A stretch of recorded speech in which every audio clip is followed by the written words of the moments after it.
tất cả các bạn, chào mừng các bạn đến với kênh móc len của Mimi Handmade. Hôm nay Mimi sẽ hướng dẫn cho các bạn móc một chiếc cột tóc xinh xắn như thế này nha. Với mũi móc rất là đơn giản luôn á các bạn, và làm rất là nhanh nữa.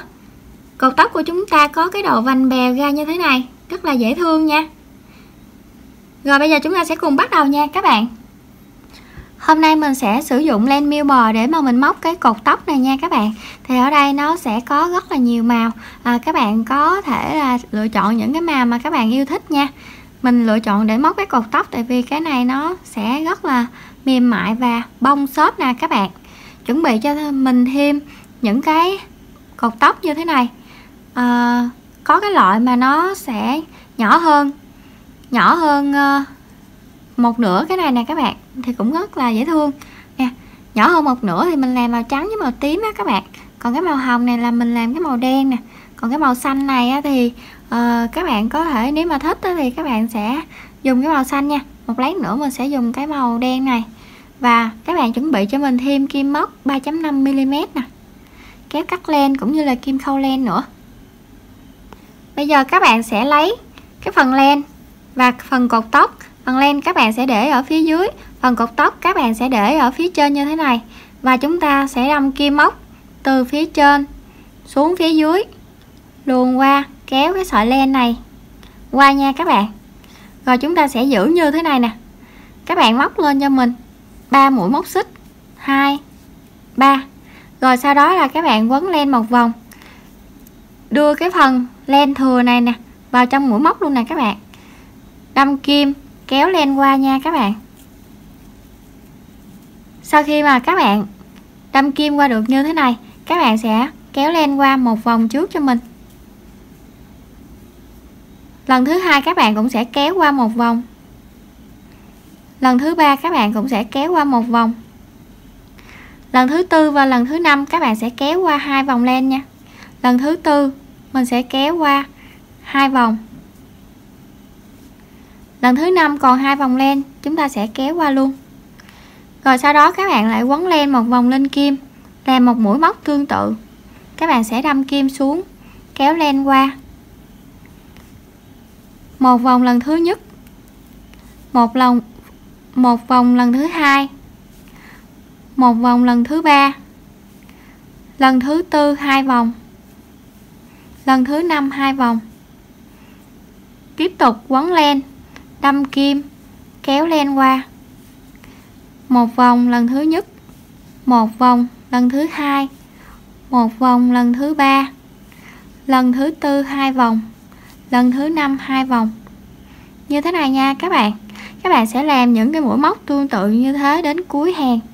Các bạn lưu ý là khi các bạn làm á, đến gần cuối hàng các bạn sẽ kéo nó về một phía để mà nó xuất hiện những cái vành bèo này.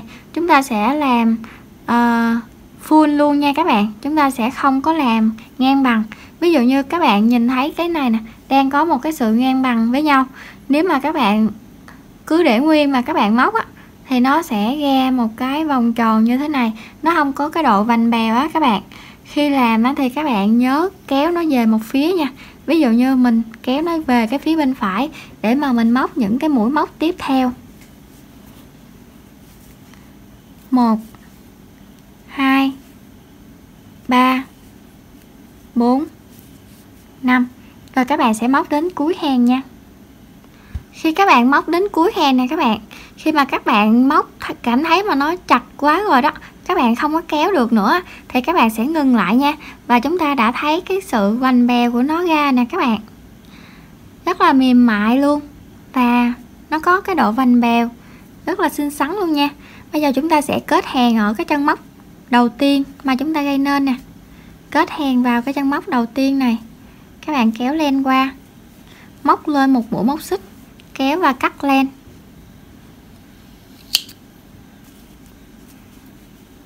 Sau đó là các bạn lấy cái kim khâu len, các bạn sẽ giấu cái đoạn len thừa này nè vào trong mũi móc ở phía sau nha.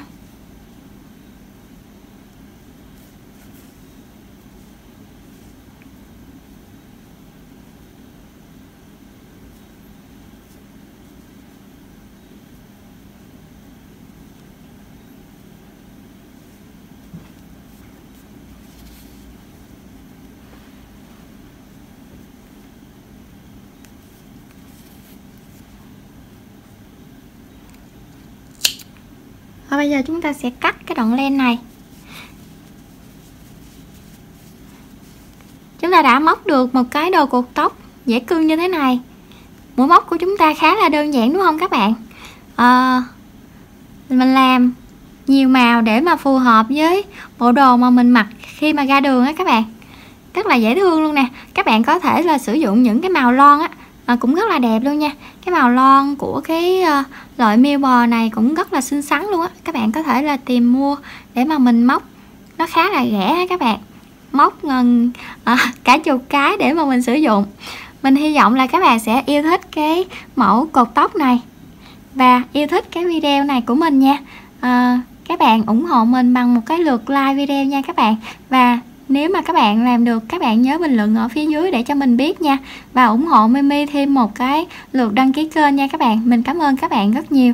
Và mình cũng cảm ơn các bạn đã xem hết cái video này và làm cái đồ cột tóc này cùng mình luôn nha. Bây giờ mình xin chào tạm biệt các bạn và hẹn gặp lại các bạn ở những clip sau. Bye bye.